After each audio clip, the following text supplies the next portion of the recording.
Welcome back. You're watching Storyboard. YouTube released the list of the top ads for the quarter ending March.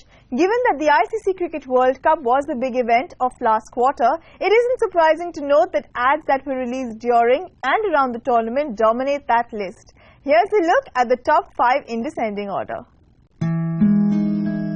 मेरा नाम मंगेश गणपतराव कदम है। पैदाइशी cricket fan हूँ।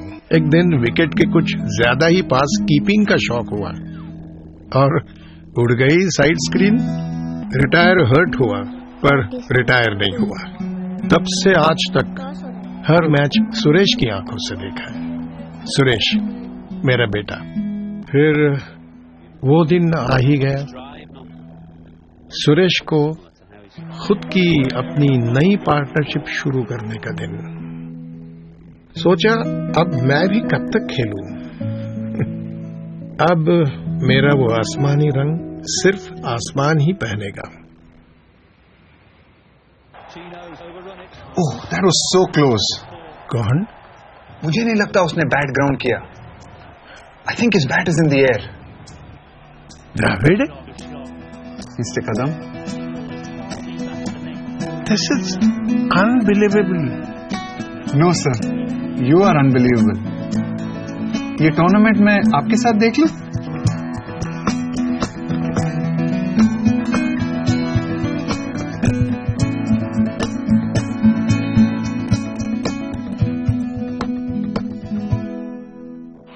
क्या था बे?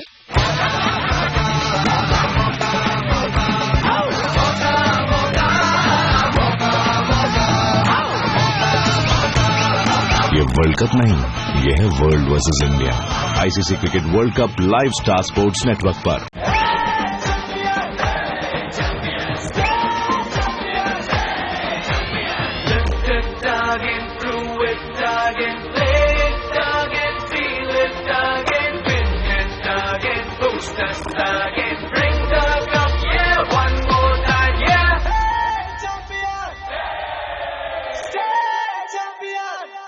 Let's do it again.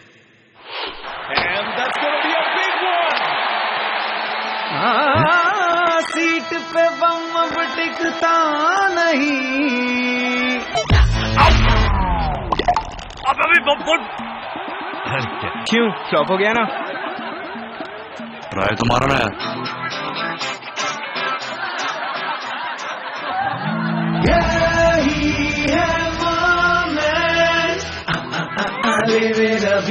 इस साल वर्ल्ड कप वैलेंटाइंस डे पे आ गया है।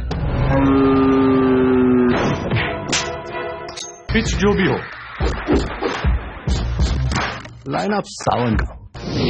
To discuss why these ads were the most viewed on YouTube and what goes into making shareable content, I'm now joined by Gray's NCD, Malvika Mehra. Malvika, firstly, congratulations because Gillette, that's your ad, is #1 on that list. Thank you. And it is also on Storyboard's list of the best ICC Cricket World Cup advertising. So congratulations. Thank you. First I want to understand, about the Gillette ad. Could you take me through the creative process and the creative brief? Okay, so actually a very simple exercise. Started off with really Gillette relaunching their special edition razors for the World Cup. But we said, why don't we try and, do something a little bigger for the brand, which kind of connects emotionally and is not just so transactional or tactical as such. We never actually expected it to hit such a chord because there were people writing saying that, I was crying while watching it, like grown men crying while watching a film. Like, okay, good, we've done something, he said. So I think it kind of connected on a lot of levels. There was obviously great cricketing information and a lot of nostalgia right through. It was told through this gentleman.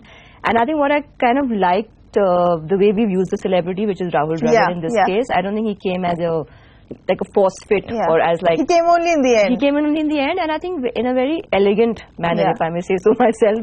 We've seen the top 5 ads. Now, do you see a common theme or thread running? Because these are not the best ads, these are the most viewed ads. So do you sort of, when you look at the list, do you kind of figure out why some of them have gotten the kind of views that they have and maybe some others didn't quite make the cut?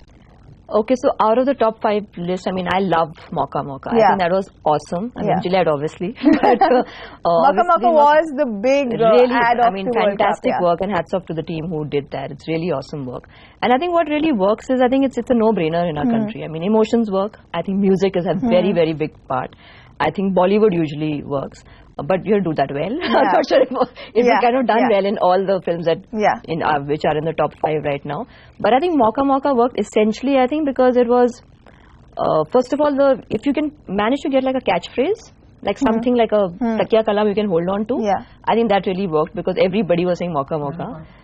And then there was the fact that they kind of did a little bit of a Qawwali kind of, Tu Tu Main Main, which happened, the fact that so many people took off on it and they wrote their own films and put them on air. I mean, that's the best thing to happen, I think, to a brand, that you just kind of let it loose in the market and then people are normally reacting to it. It was, I think, very naturally popular. They didn't have to try too hard. All these ads were created for the World Cup, released during the World Cup and around the World Cup. How do you then break the clutter? Because all of them are looking at the same audience, all of them are going to be using cricket in some way or the other. I mean, good question, because I really don't know whether there's a secret formula to it.